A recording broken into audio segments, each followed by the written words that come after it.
तो अभी हमारा नेक्स्ट चालू करते हैं न्यूक्लियर पावर प्लांट। क्या देखना है हमको अभी? Nuclear power plant. ठीक है, तो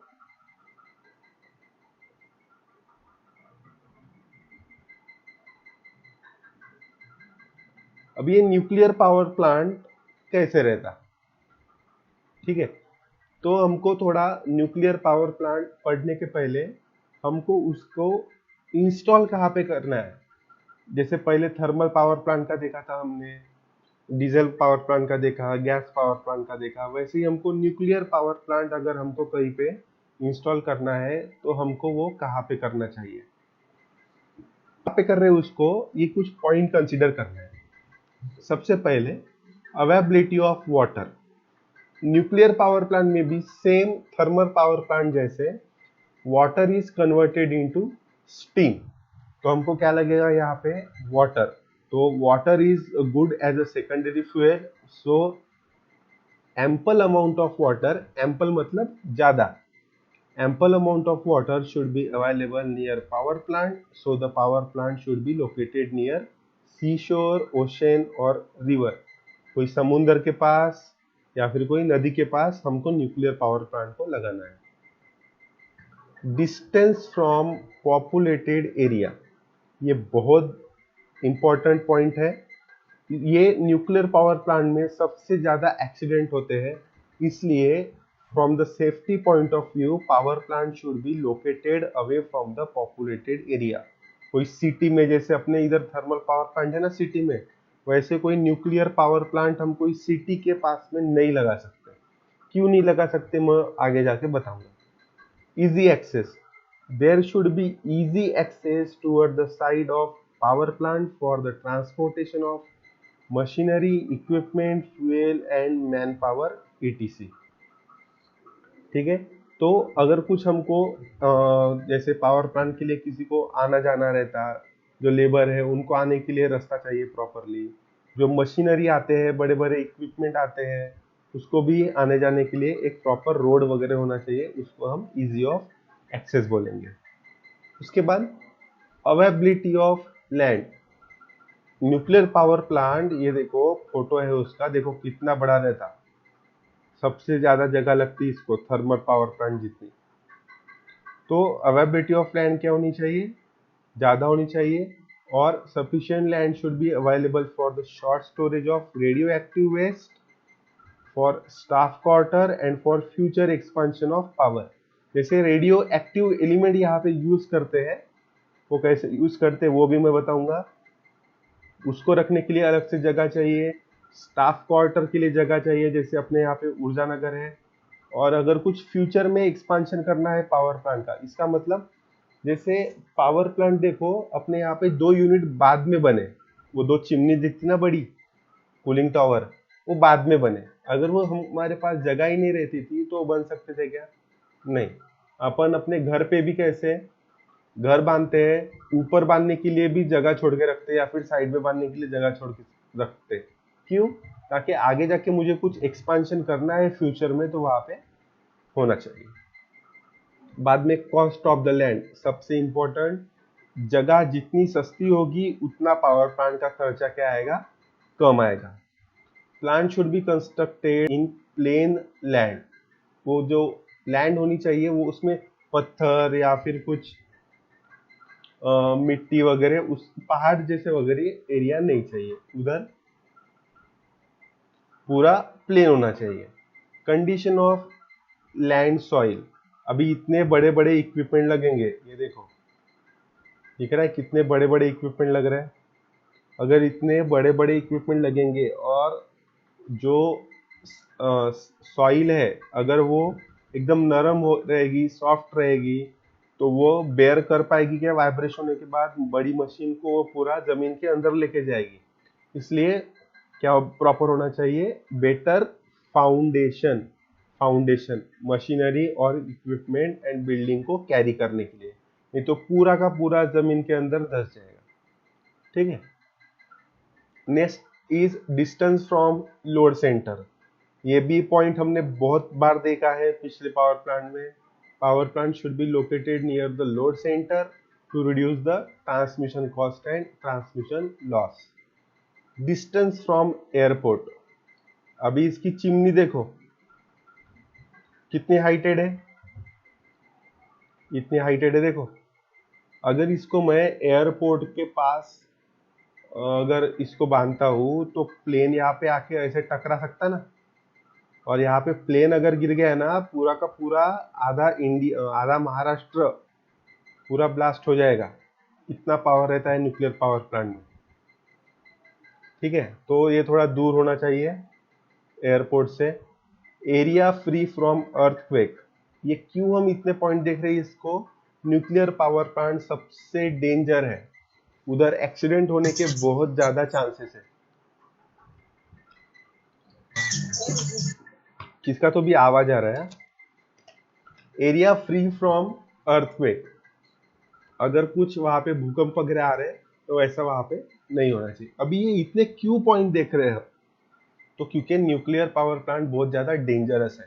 और ये जो क्वेश्चन है ना, ये factor consider for selection of site of कोई भी पावर प्लांट पकड़ लो तो लगभग सेम है। थर्मल पावर प्लांट का भी देखा हमने, इधर वाटर भी उधर भी चाहिए, फ्यूल भी चाहिए, डिस्टेंस फ्रॉम पॉपुलेटेड एरिया, ये लगभग सभी के आंसर क्या है? सेम ही है, 3-4 पावर प्लांट के। ठीक है, और ये क्वेश्चन बहुत इंपॉर्टेंट है, चारों में से एक ना एक पूछेगा ही, और ये आपको 100% सॉल्व करना है। ठीक है, अभी ये न्यूक्लियर पावर प्लांट में डेंजर है बोल रहा हूं, क्यों डेंजर है? Because of this nuclear fuel. ठीक है, देखो न्यूक्लियर फ्यूल कौन कौन से है? Natural uranium, low enrich uranium, highly enrich uranium, fertile material, उसको ही नाम है U238 TH232, ये हमारे फ्यूल है। ये क्वेश्चन पिछले एग्जाम में पूछा था, जो अभी विंटर में हुई थी उसमें पूछा था, ये याद कर लेना। यूरेनियम यूज होता है, आपने वो थ्रोमियम, थ्रोमियम बोलते हैं उसको, लेकिन थ्रोमियम का ये एक केमिकल नेम है TH232, और ये U-T38 है ना, ये यूरेनियम का एक पार्ट है। यूरेनियम के बहुत सारे पार्ट है, U-238, U-235, U-236, तो ये दोनों को एक वर्ड में नाम दिया है फर्टाइल मटेरियल। ठीक है, उसके बाद आपने अब ये न्यूक्लियर पावर प्लांट कौन से वर्किंग प्रिंसिपल पे काम करता, ठीक है, तो उसके बाद में एक इधर, अब ये उसका वर्किंग प्रिंसिपल है। डिफाइन फिजन एंड फ्यूजन, देखो दोनों अलग अलग टर्म है, fission and fusion related to the nuclear fuel. देखो क्या है, सबसे पहले फिजन मतलब by breaking up the heavy nuclei into the nuclei of intermediate size, the process being known as fission, or the process in which heat energy is released without using oxygen for combustion in process is known as nuclear fission। ठीक है, दोनों का answer एक ही है, दोनों में से एक भी लिख सकते हैं आप। अभी इसका मतलब क्या है पहले थोड़ा पढ़ लो, मैं आगे समझाता हूँ। फोटो है मेरे पास एक, क्या है, by breaking up the heavy nuclei, यानी बहुत बड़े न्यूक्लिया को, न्यूक्लिया की जगह पे हम पत्थर बोल रहे हैं, बहुत बड़े पत्थर को छोटे छोटे पत्थरों में क्या करना है हमको, उसको तोड़ना है, उसका नाम क्या रहता? फिजन। ठीक है, फ्यूजन उसका उल्टा, by combine the light nuclei the process being known as fusion, और fusion is the fusing of two or more small atoms into the larger one to produce the heat energy। Fusion उसके उल्टा, छोटे छोटे पत्थर को मिला के बड़ा पत्थर तैयार करना है। ठीक है, ये एक्चुअल में होता क्या देखो, दिस इज न्यूक्लियर फ्यूजन। ठीक है, ये एक हमारा, ठीक है, ये एक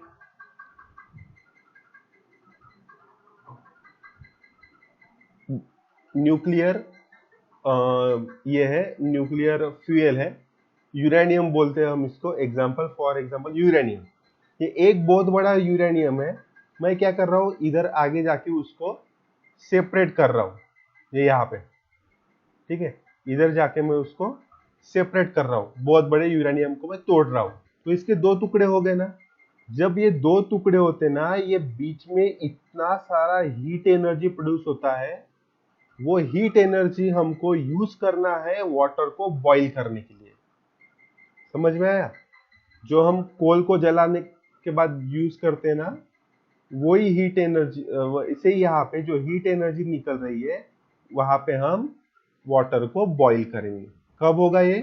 जब कोई भी यूरेनियम या फिर न्यूक्लियर फ्यूल उससे अलग होगा। ये बहुत बड़ा पत्थर है मान लो, अगर मैं इसके दो टुकड़े करूंगा तो इसके बीच में से जो हीट एनर्जी निकलेगी वो हम हीट एनर्जी का यूज करेंगे। ये एक चेन रिएक्शन है।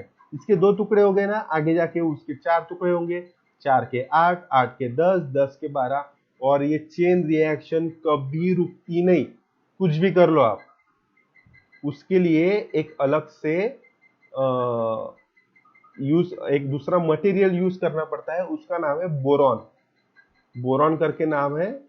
जब हम उसके बीच में बोरॉन, अगर मैं यहाँ पे बोरॉन और डाल दूंगा ऐसे, तभी जाके वो चेन रिएक्शन रुकेगी, नहीं तो इनकी पॉपुलेशन बढ़ती जाएगी, 2 का 4, 4 का 6, 6 का 12, 12 का 24, ऐसे बढ़ती जाएगा, ये कभी रुकेगा नहीं। इसलिए सबसे डेंजर है ये न्यूक्लियर फ्यूल। अभी बहुत सारे जो कंट्री है वो एक दूसरे को धमकी भी देते ना, हम न्यूक्लियर अटैक कर देंगे। एक बार हुआ भी था, उसकी भी इंफॉर्मेशन मैं दूंगा आगे। तो क्यों डरते इतना? इसी की वजह से। ये कभी रुकता नहीं। चंद्रपुर पे फोड़ दो ये न्यूक्लियर वेपन, छोटा सा एक मतलब एक कटोरी जितना भी यूरेनियम फोड़ दो चंद्रपुर में, वो पूरा नागपुर से लेके दिल्ली तक फटते फटते जाएगा, रुकता नहीं वो। ठीक है, ये हो गया न्यूक्लियर फ्यूजन। न्यूक्लियर फ्यूजन उसका उल्टा, क्या कर रहे हैं न्यूक्लियर फ्यूजन में? ऐसे 4-5 में यूरेनियम लेके आ रहा हूँ, इधर कोई भी ले सकते हैं आप। यहाँ पे डेटोरियम लिया है, हेलियम लिया है, न्यूट्रॉन लिया है, ट्रिटियम लिया है, ये याद करने की जरूरत नहीं है, एग्जाम्पल के लिए बता रहा हूँ मैं। ठीक है, ऐसे 4-5 में न्यूक्लियर फ्यूल ले रहा हूँ और उसको कंबाइन कर रहा हूँ। फ्यूजन में क्या किया था? फ्यूजन में क्या किया था? मैंने तोड़ा था, यहाँ पे मैं जोड़ रहा हूँ। फ्यूजन में सभी न्यूक्लियर फ्यूल ऐसे एटम्स उसके आपस में जुड़ जाएंगे, और तब जो एनर्जी प्रोड्यूस होगी उसको हम यूज करेंगे for converting the water into steam. देखो, अभी मैंने क्या बोला था? कंट्री, जो कुछ दिख रहा है सभी को? हाँ सर। हाँ, ये देखो, न्यूक्लियर अटैक हुआ था हिरोशिमा में। हिरोशिमा जापान में है, हिरोशिमा एंड नागासाकी में यूएस ने न्यूक्लियर अटैक किया था। आई थिंक इट इज 1884, कुछ तो भी है शायद, बहुत पहले हुआ था ये। और एक छोटा सा बॉम्ब गिरने से देखो कितना बड़ा ब्लास्ट हुआ है। ये सिर्फ पहला ब्लास्ट है, ये ब्लास्ट अभी रुकेगा नहीं। आपने जॉन इब्राहिम की मूवी देखी क्या? क्या नाम था उसका? पोखरन। पोखरन क्या कुछ तो भी था ना, किसी को याद है क्या? अभी आई थी, क्या नाम था? पोखरन, पोखरन ही था ना? परमाणु, परमाणु, राइट राइट, वेरी गुड। हाँ, उसमें क्या किया था पता है इंडिया ने? किसी को पता है? सर न्यूक्लियर टेस्ट की। वेरी गुड, किसने दिया आंसर? क्या नाम है? भारत। भारत, हाँ। तो न्यूक्लियर टेस्ट किया था इंडिया ने, तो उसको मूवी में दिखाया गया कि अमेरिका क्या कर रहा था, इंडिया पे वॉच करके था। इंडिया ने वो पूरा ऑपरेशन चुपके से किया। क्यों किया? क्योंकि ये बहुत बड़ी बात है, अगर गलती से भी कुछ हुआ हो जाएगा तो पूरा का पूरा इंडिया, और बाजू में पाकिस्तान भी था, पाकिस्तान को भी नुकसान पहुंच सकता था। और न्यूक्लियर टेस्ट करवाने के लिए कोई भी हमारे आजू बाजू के देश, जैसे अमेरिका वगैरह हो गए, पुरानी बात है ये, तो हमको परमिशन नहीं देते, वो छुपके से करना पड़ता। तो जब वो न्यूक्लियर टेस्ट होता है ना, वो मूवी में दिखाया है कितना वाइब्रेशंस होता देखा है आपने, और वो कितनी केयर करते हैं कि इसका रेडिएशन ना फैले। तो ऐसे हिरोशिमा में कुछ अटैक हुआ था, पूरा का पूरा सिटी पूरा तबाह हो गया था, मतलब कुछ भी नहीं बचा था उसमें। और सिर्फ ये कुछ दिनों के लिए नहीं रहा, कुछ 50 से 100 सालों तक वही उसमें कुछ ना कुछ प्रॉब्लम आ रहे थे। एक फोटो है मेरे पास, जिनको डर लगता है वो मत देखिए ये फोटो, ठीक है। ऐसा रेडिएशन फैलता देखो उसका, ठीक है, ऐसे लेयर्स में सर्कल सर्कल बन के उसका रेडिएशन फैलता है। ये ऊपर में भी ऐसे रेडिएशन आता है उसका, जो कि कंट्रोल करना बहुत मुश्किल है। ये देखो, ये दिख रहा है लड़का, हाँ, जिसको नहीं पसंद आ रहा मत देखो, लेकिन सुनो, ये लड़का बॉम्ब ब्लास्ट के टाइम का नहीं है। ये लड़का बॉम्ब ब्लास्ट होने के बाद 50 साल के बाद उसका बर्थ हुआ है, यानी कि पैदा ये 50 साल के बाद हुआ है। फिर भी उसकी हालत देखो कैसे है। जो रेडिएशन रहता ना, वो पूरे मतलब उसके पेरेंट्स जो थे उनके अंदर रेडिएशन था, उसकी वजह से इसका जन्म ऐसे हुआ। वो रेडिएशन आप पैदा होने के बाद भी आपके अंदर वो रेडिएशन आपको इफेक्ट करता है। इतना खतरनाक रहता है न्यूक्लियर वेपन। तो ये हमको पढ़ना है, ये हमारे इंडिया में बहुत से जगह पे है। तो अब ये इतना डेंजर है न्यूक्लियर वेपन, फिर भी न्यूक्लियर फ्यूल, फिर भी हम क्यों यूज कर रहे हैं न्यूक्लियर फ्यूल को? क्योंकि 50 लाख टन, क्या बोल रहा हूँ देखो, 50 लाख टन कोयला जलाओगे ना, तब जाके 1 ग्राम यूरेनियम जितना हीट प्रोड्यूस होगा। आपको सिर्फ एक मुट्ठी भर का यूरेनियम जलाना है, तब जाके हीट कितनी जितनी प्रोड्यूस होगी, जितना 50 लाख टन कोल प्रोड्यूस करेगा। सोचो, मतलब इतने से यूरेनियम में कितनी ताकत है। मुझे उसके लिए 50 लाख टन कोयला जलाना पड़ेगा। तो देखो, ये अपने महाराष्ट्र में भी है, तारापुर में है, तारापुर महाराष्ट्र में। ये पूछा है पिछले एग्जाम में। उसकी कैपेसिटी है 1400 megawatt. Megawatt is the unit of power. पहले वैट रहता है, उसके आगे किलोवाट केडब्ल्यू, उसके बाद मेगावाट दैट इज एमडब्ल्यू। जैसे ग्राम, किलोग्राम, टन ऐसे रहता ना, वैसे ही पावर का यूनिट है वैट, किलोवाट, मेगावाट। फिर कलपक्कम, कलपक्कम ये तमिलनाडु में है, ये समुद्र के पास है शायद, और इसका यूनिट है 440 मेगावाट, ठीक है। बाद में नारोरा में है, उत्तर प्रदेश में, दिस इज ऑल्सो 440 मेगावाट। फिर है काकरापार, काकरापार गुजरात में है, ये 440 मेगावाट है इसका भी। और कायगा कर्नाटका, कायगा में है ये कर्नाटका, 440 मेगावाट। इसके ज़्यादा पावर प्लांट नहीं है, क्योंकि इसका इंस्टॉल करना बहुत मुश्किल है, डेंजरस है, और इसके लिए इंजीनियर और लेबर्स बहुत ज़्यादा होशियार, ज़्यादा एक्सपीरियंस वाले लगते हैं। और थर्मल पावर प्लांट जैसा नहीं कोई भी उठा के लेके आओ, इसके लिए बहुत स्किल्ड लेबर चाहिए। तो इंडिया में बहुत कम है। और जो न्यूक्लियर फ्यूल है ना, वो अवेलेबल भी ज़्यादा नहीं है, ठीक है। जैसे हमारा कोल इतना माइन में मिलता है कोल, वैसे यूरेनियम कोई माइन में नहीं मिलता। उसको जमीन के अंदर से निकालते हैं, जिससे उसको क्या मिनरल्स वगैरह जैसे निकालते हैं ना, वैसे रहता है, या फिर कोई रिएक्शन करके निकालना पड़ता है। तो यूरेनियम भी हमारे पास ज़्यादा अवेलेबल नहीं है, इसलिए इसके पावर प्लांट भी बहुत कम है। लेकिन अगर 50 टन कोयला मिलने से अच्छा छोटा यूरेनियम भी मिल गया ना, तो वो यूरेनियम आपके बहुत काम का है। तो देखो, ये है block diagram of typical nuclear power plant, ठीक है। आज थोड़ा ऊपर ऊपर से आइडिया दे देता हूँ, क्योंकि इसको टाइम लगेगा। हम इसको कल से फिर से दोबारा पढ़ेंगे, लेकिन अभी देख लो थोड़ा हाँ एक्चुअल में होता क्या है।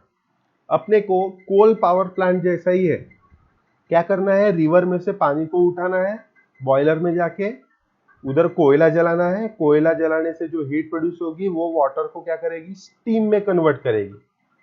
ठीक है, स्टीम में कन्वर्ट करेगी तो वो स्टीम टरबाइन को चलाएगी, टरबाइन चल गई तो जनरेटर या फिर अल्टरनेटर जल जाएगा।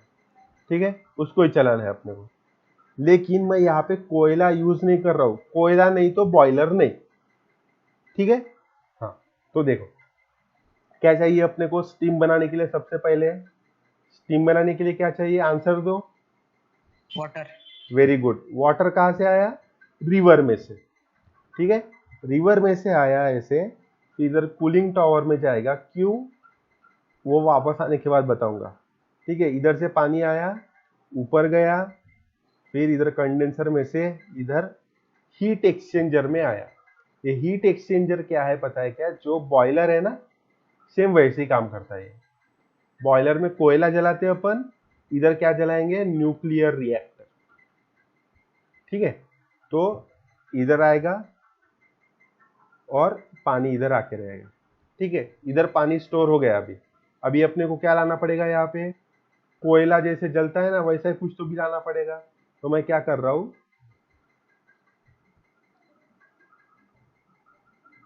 एक मिनट। हाँ, तो इधर हीट एक्सचेंजर के बाजू में एक क्या है, न्यूक्लियर रिएक्टर।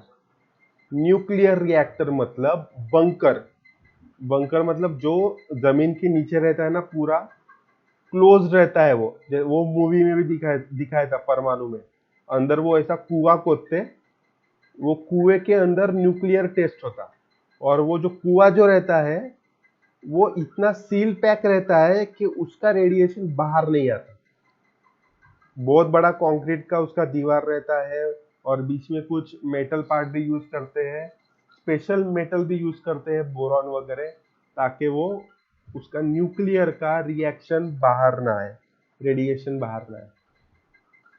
तो न्यूक्लियर रिएक्टर में क्या होता है उतना डिटेल नहीं पढ़ेंगे हम, ये कम से कम 10 दिन का टॉपिक है सिर्फ न्यूक्लियर रिएक्टर। वो अभी तक हमको पूछा नहीं है, सिर्फ ये ब्लॉक डायग्राम पूछी है। तो न्यूक्लियर रिएक्टर के अंदर क्या होता है, चेन रिएक्शन समझ लो आप।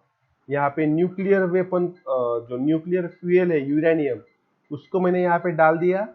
एक तो फिजन करूंगा या फिर फ्यूजन करूंगा। हम फिजन करते हैं, एक यूरेनियम के टुकड़े करेंगे यहाँ पे बहुत सारे, क्या प्रोड्यूस होगी, हीट। मैं हीट को एक मेटल को दे रहा हूं, मेटल को। अगर हीट कोई मेटल से कांटेक्ट में आएगी तो वो मेटल गर्म हो जाएगा ना। जैसे कोई बर्तन रहता है, गैस पे रखते हो तो वो बर्तन क्या होता है, गर्म होता है। अभी ये मेटल को मैंने हीट दिया, और वो मेटल कहाँ पे गया है, हीट एक्सचेंजर में। ठीक है, ऐसे ऐसे जा रहा है ये मेटल, और वापस गया फिर से न्यूक्लियर रिएक्टर। तो यहाँ पे दो टर्म है, hot metal, cold metal. Hot metal क्यों, क्योंकि जहां से जब ये हीट यहाँ पे जाएगी तो एक मेटल क्या हो जाएगा, गर्म हो जाएगा। हीट एक्सचेंजर में ऑलरेडी क्या है, नीचे से आया हुआ पानी, वाटर है यहाँ पे, वाटर यहाँ पे पूरा भरा हुआ है, और उसके अंदर मेटल को डुबाया है। ठीक है, तो ये मेटल क्या करेगा, गीजर जैसा, सेम पिछले बार भी एग्जांपल दिया था मैंने, ये गीजर कॉइल है समझ लो। ये पानी को क्या करेगा, क्या करेगा, पानी को गर्म करेगा, बॉईल करेगा, और वो क्या प्रोड्यूस करेगा, अभी स्टीम प्रोड्यूस करेगा। ठीक है, और यहाँ से जो अभी मेटल जा रहा है, ये कौन सा मेटल है, कोल्ड मेटल। क्यों, क्योंकि हाँ, क्योंकि पूरी जो ये थी हीट थी वो किसने ऑब्जर्व कर ली, वाटर ने, और वो वाटर कन्वर्ट हो गया किसमें, स्टीम में। अभी बीच में वॉल लगाया है, वॉल का काम क्या है, सिर्फ चालू या फिर बंद करना, अपने घर का नल है ना वैसे ही। अगर मुझे टरबाइन को नहीं रोटेट करना है तो मैं वॉल बंद कर दूंगा, स्टीम आगे नहीं जाएगी। ठीक है, स्टीम आ गई, मेरा वॉल ओपन है, टरबाइन को आएगी स्टीम, टरबाइन को क्या करेगी, स्टीम रोटेट करेगी, और रोटेट करेगी तो टरबाइन जब घूमेगी उसके साथ क्या घूमेगा, अल्टरनेटर। अल्टरनेटर घूम गया तो mechanical energy is converted into electrical energy. ये ऊपर ट्रांसफॉर्मर आइसोलेटर लगाया, ये नहीं लगाया तो भी चलता, ऐसे उन्होंने डायग्राम बड़ी करने के लिए लगा दिया। अपना काम इतना इतना तक ही है अल्टरनेटर। अगर अल्टरनेटर एक्साइटर क्यों लगाया, मान लो अल्टरनेटर को प्रोड्यूस करना है 440 वोल्ट, लेकिन टरबाइन उतनी फास्ट नहीं घूम रही है, तो इसको क्या करना पड़ेगा, ये 400 वोल्ट ही बना रहा है, ये 440 नहीं बना रहा, सिर्फ 400 बना रहा है, तो मुझे 40 वोल्ट और चाहिए। तो मैं क्या करूंगा, एक्साइटर से बाजू से अल्टरनेटर को घुमाऊंगा। जैसे देखो उड़ान पुल रहता, अगर बहुत ज्यादा हाइट है तो आपकी गाड़ी कभी कभी बड़ी गाड़ी चढ़ नहीं पाती, आप क्या करते हैं, पीछे से धक्का मारते। सेम वैसे ही एक्साइटर का काम है, अगर अल्टरनेटर वो उतना फास्ट नहीं घूम पा रहा है तो मैं एक्साइटर से उसको थोड़ा पुश कर दूंगा, बस हो गया। अभी नीचे का कंडेंसर का काम कौन बताएगा,